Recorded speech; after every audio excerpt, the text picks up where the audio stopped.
Hello students, मैं doctor निशा बंसल, सहायक आचार्य EAFM राजकीय महाविद्यालय सुमेरपुर से। आज के वीडियो में हम बात करेंगे बीकॉम प्रथम वर्ष के लिए प्रश्न पत्र प्रथम व्यावसायिक अर्थशास्त्र। आज का अपना टॉपिक है लाभ। आइए लाभ के बारे में पढ़ते हैं। लाभ क्या होता है? सबसे पहले आज के वीडियो में हम देखेंगे लाभ का अर्थ क्या है, लाभ की परिभाषा और लाभ की विशेषताओं के बारे में आज हम बात करते हैं। तो आपको मैंने पहले वीडियो में बता चुकी हूँ, उत्पत्ति के प्रत्येक साधन को उसके कार्यों के फलस्वरूप कुछ प्रतिफल प्रदान किया जाता है। उत्पत्ति के जो साधन हैं वो भी मैं आपको बता चुकी हूँ, भूमि, पूंजी, श्रम, संगठन और साहस। भूमि को उसके कार्यों के बदले में लगान प्राप्त होता है, पूंजी को उसके प्रतिफल के रूप में ब्याज प्राप्त होता है। इसी प्रकार से श्रम को उसके कार्यों के बदले में मजदूरी दी जाती है। और लाभ किसके बदले में दिया जाएगा? तो साहसी को उसके साहस के बदले में उसके द्वारा जो जोखिम उठाई जाती है, जो अनिश्चितता वहन की जाती है, इसके परिणाम स्वरूप जो भी पुरस्कार स्वरूप प्राप्त होता है वो लाभ कहलाता है। तो इस प्रकार से साहसी को दिया जाने वाला पुरस्कार या प्रतिफल ही लाभ कहलाता है। तो आइए देखते हैं लाभ के अर्थ के बारे में क्या बात की गई है। लाभ का अर्थ देखिए, पढ़ देती हूँ मैं आपको। लाभ का अर्थ राष्ट्रीय आय के उस भाग से है जो साहसी अथवा उद्यमी को उत्पादन के साधन के रूप में उसके कार्य एवं सहयोग के लिए पुरस्कार स्वरूप मिलता है।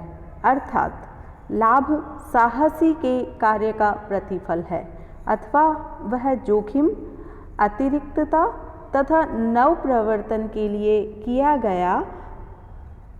किया जाने वाला भुगतान है। तो इस प्रकार से लाभ का अर्थ क्लियर होता है कि राष्ट्रीय आय में से उत्पत्ति के प्रत्येक साधन को उनके पुरस्कार फलस्वरूप कुछ भाग प्राप्त होता है, जिसमें से साहसी को जो भी पुरस्कार प्राप्त होता है उसके कार्य के लिए, उसके सहयोग के लिए, या राष्ट्रीय आय में हम कह सकते हैं कि उसने जो भी सहयोग किया है उसके प्रतिफल स्वरूप, या उस साहसी ने जो भी जोखिम या अनिश्चितताएं वहन की है, जो भी नव प्रवर्तन से संबंधित कार्य किया है, उन सब के फलस्वरूप, प्रतिफल स्वरूप एक साहसी को जो भी प्राप्त होता है राष्ट्रीय आय में से, वो लाभ कहलाता है। तो इस प्रकार से यहाँ पर हमें लाभ का अर्थ क्लियर होता है। नेक्स्ट हम देखते हैं लाभ की परिभाषा। देखिए, अलग अलग विद्वानों ने लाभ के बारे में अलग अलग परिभाषाएं दी है। तो उसमें आज हम देखते हैं हेनी ग्रेसन ने अपना क्या मत प्रकट किया है। तो स्टार्ट करते हैं। हेनी ग्रेसन के अनुसार लाभ नव प्रवर्तन का पुरस्कार, जोखिम वहन करने का प्रतिफल तथा बाजार की अपूर्णताओं के कारण उत्पन्न हुई अनिश्चितताओं का परिणाम है। इनमें से कोई भी दशा अथवा इन दशाओं का कोई संयोग आर्थिक लाभ उत्पन्न कर सकता है। तो इस प्रकार से हेनरी ग्रेसन ने अपना मत प्रकट किया है कि एक उद्यमी ने, एक साहसी ने जो भी नव प्रवर्तन किया है, नव प्रवर्तन का मतलब है न्यू इनोवेशन, किसी भी प्रकार की नई जानकारी उसने जुटाई है, नया उत्पाद उसने बनाया है, तो जो भी नव प्रवर्तन किया है उसका पुरस्कार है। उसने जो भी जोखिम वहन की है इस नव प्रवर्तन को करने में, सामान को बेचने में, तो उन सब के जोखिम उठाने के फलस्वरूप उसे जो भी प्राप्त हुआ है वो सारा प्रतिफल, या बाजार में जो अनिश्चितताएं हैं उन्हें वहन किया है उसने, तो उन अनिश्चितताओं को वहन करने के परिणाम स्वरूप उसे जो कुछ भी प्राप्त होता है वो एक साहसी के लिए लाभ कहलाता है। तो ये सभी लाभ को दर्शाते हैं हेनरी ग्रेसन के अनुसार। ये सभी परिस्थितियाँ एक उद्यमी के लिए लाभ को दर्शाती है। तो इस प्रकार से हम कह सकते हैं कि उत्पत्ति के अन्य साधनों की व्यवस्था करके उद्यमी को जोखिम उठाने के फलस्वरूप जो पुरस्कार प्राप्त होता है वह लाभ कहलाता है। तो यानी कि एक उद्यमी उत्पत्ति के विभिन्न साधनों की व्यवस्था करता है और उन साधनों के सहयोग से उत्पादन कार्य करता है, तो उन साधनों के सहयोग से जो उत्पादन कार्य किया गया है वो समय पर बिकेगा अथवा नहीं बिकेगा, किस प्रकार से उसके द्वारा सेलिंग कंडीशन अपनाई जाएगी, मार्केटिंग स्ट्रेटेजी उसके द्वारा अपनाई जाएगी, इन सब के फलस्वरूप जो जोखिम उत्पन्न होती है उस जोखिम को वहन करने का पुरस्कार ही एक उद्यमी के लिए लाभ कहलाता है। तो इस प्रकार से ये हमने देखी लाभ की परिभाषा। आइए आगे देखते हैं। नेक्स्ट है लाभ की विशेषताएं। देखिए, लाभ की विशेषताओं में जो सबसे बड़ी विशेषता है पहली, वो है अनिश्चितता। अनिश्चितता अर्थात अनसर्टेनिटी, यानी कि उत्पादन के अन्य साधनों का जो पारितोषिक है या पुरस्कार है वो तो निश्चित होता है।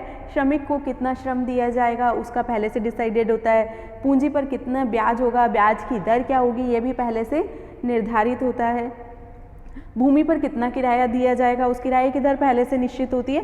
तो इस प्रकार से जो अन्य जितने भी संसाधन हैं, उत्पत्ति के जितने भी साधन हैं, उन सब का पुरस्कार पूर्व निर्धारित होता है, पहले से निर्धारित होता है। लेकिन एक साहसी को उस उत्पादन को विक्रय करने पर कितना पुरस्कार मिलेगा, कितना लाभ मिलेगा, उस लाभ की मात्रा पहले से निश्चित नहीं होती, यानी कि लाभों में हमेशा अनिश्चितता बनी रहती है।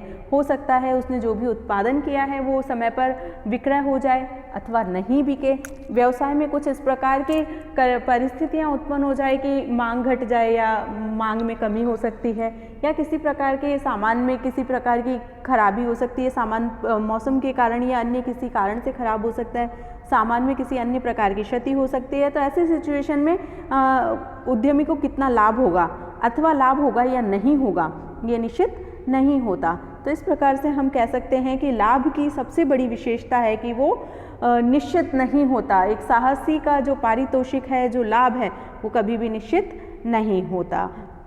इसीलिए कहा जाता है कि लाभ व्यावसायिक अनिश्चितताओं को वहन करने का पुरस्कार है जो उद्यमी अथवा साहसी को प्राप्त होता है। क्योंकि लाभ में अनिश्चितता का गुण विद्यमान होता है, इसीलिए ये लाभ की सबसे बड़ी विशेषता कही जाती है। और इस अनिश्चितता के कारण ये हम पहले से नहीं कह सकते कि एक साहसी को लाभ प्राप्त होगा या नहीं होगा, और होगा तो कितनी मात्रा में प्राप्त होगा। नेक्स्ट देखिए लाभ की विशेषता, गैर अनुबंधित आय, नॉन कॉन्ट्रैक्टेड इनकम। देखिए, जो उत्पत्ति के अन्य साधन हमने बताए थे, भूमि, पूंजी, श्रम, संगठन, साहस, तो ये हम बात कर रहे हैं। तो भूमि, पूंजी, श्रम और संगठन जो भी है, उनकी आय पहले से अनुबंधित आय होती है, उनके मध्य में कॉन्ट्रैक्ट कर लिया जाता है। श्रमिक हो या व्यवसायी हो उसके मध्य कॉन्ट्रैक्ट होता है। भूमि यदि किसी से किराए पर ली है तो किराएदार और मालिक के बीच में कॉन्ट्रैक्ट हो जाता है। पूंजी अगर ली है तो पूंजी के मालिक से पूंजी उधार, यानी कि ऋणी और ऋणदाता के मध्य में किसी प्रकार का कॉन्ट्रैक्ट होगा, अनुबंध होगा कि कितना प्रतिफल उन्हें प्राप्त होगा इन साधनों को। लेकिन जो व्यवसायी है उसका व्यवसाय में किसी प्रकार का कोई अनुबंध नहीं होता, अर्थात ये गैर अनुबंधित आय है। एक उद्यमी के लिए जो भी खर्चा है, व्यवसाय से संबंधित जो भी लागतें हैं, वो सभी पूरी होने के बाद यदि कुछ शेष रह जाता है तो वो उसके लिए लाभ कहलाता है। इसलिए हम कह सकते हैं कि अन्य जितने भी साधन हैं उत्पत्ति के, उन सभी साधनों को अनुबंध संबंधी आय देने के पश्चात जो भी शेष बचता है वो सभी लाभ कहलाता है। इसीलिए लाभ एक गैर अनुबंधित आय होती है जो पहले से निश्चित नहीं होती। नेक्स्ट इसकी विशेषता है अत्यधिक उतार चढ़ाव, मोर फ्लक्चुएशंस। उत्पत्ति के अन्य साधनों का जो पुरस्कार है, जो आय है, उसमें बहुत अधिक उतार चढ़ाव नहीं आते हैं, लगभग वो बने रहते हैं। जो उनके कॉन्ट्रैक्ट में साइन हो गया है, कॉन्ट्रैक्ट में लिख चुका है, उतना उन्हें पुरस्कार प्राप्त हो जाता है। और उसके अलावा भी उनमें बहुत ज़्यादा उतार चढ़ाव नहीं होते। लेकिन लाभ एक ऐसा पुरस्कार है जिसमें अत्यधिक उतार चढ़ाव आते हैं। इसका मुख्य कारण है व्यवसाय में तेजी और मंदी की अवस्थाएं जो आती रहती है। इसी कारण लाभ में जो अन्य साधनों को चुकाया गया है वो सब चुकाने के बाद जो बचता है वो लाभ है। यहाँ पर हम देख सकते हैं कि चूँकि तेज़ी और मंदी के कारण वस्तुओं और सेवाओं के मूल्यों में बहुत अधिक परिवर्तन हो जाते हैं, इसीलिए लाभों की मात्रा में भी बहुत अधिक मात्रा में उतार चढ़ाव होते रहते हैं। तो इस प्रकार से लाभ की सबसे बड़ी विशेषता है कि इसमें अत्यधिक उतार चढ़ाव की स्थितियां बनी रहती है। ये बाजार की दशाओं पर निर्भर करता है। बाजार में तेजी या मंदी की दशाएं विद्यमान हैं तो उसी के आधार पर लाभ की मात्रा भी प्रभावित हो जाती है। नेक्स्ट इसकी विशेषता है लाभ ऋणात्मक हो सकता है, प्रॉफिट कैन बी नेगेटिव।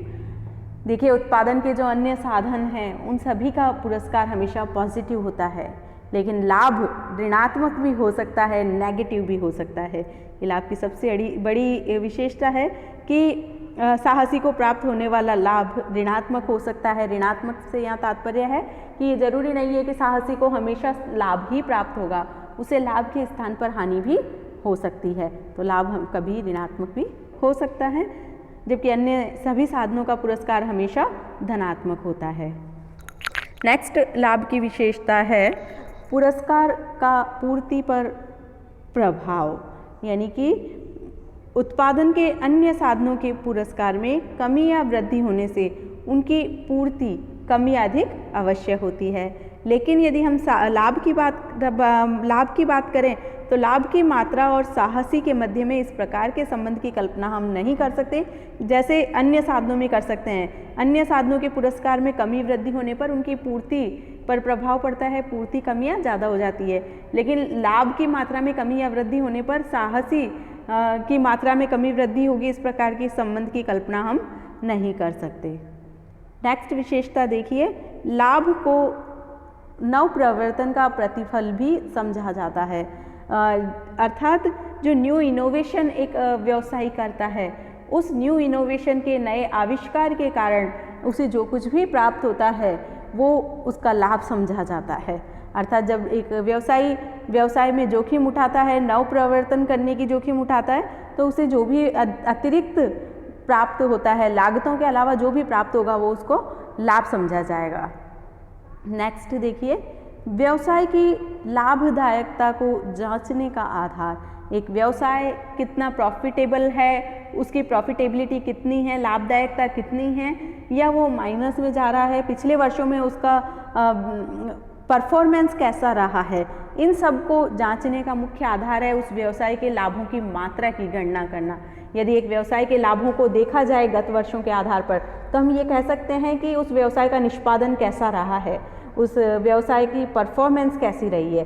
तो एक व्यवसाय की परफॉर्मेंस को, एक व्यवसाय के प्रबंध की कुशलता को नापने का मुख्य आधार भी लाभ होता है। नेक्स्ट विशेषता है परियोजनाओं की क्रियान्विति से संबंधित निर्णय का आधार। एक व्यवसाय में जो भी परियोजनाएं हैं किस आधार पर संपादित की जाएगी, किस आधार पर पूर्ण की जाएगी, उनसे संबंधित निर्णय लेने का मुख्य आधार भी लाभ ही है।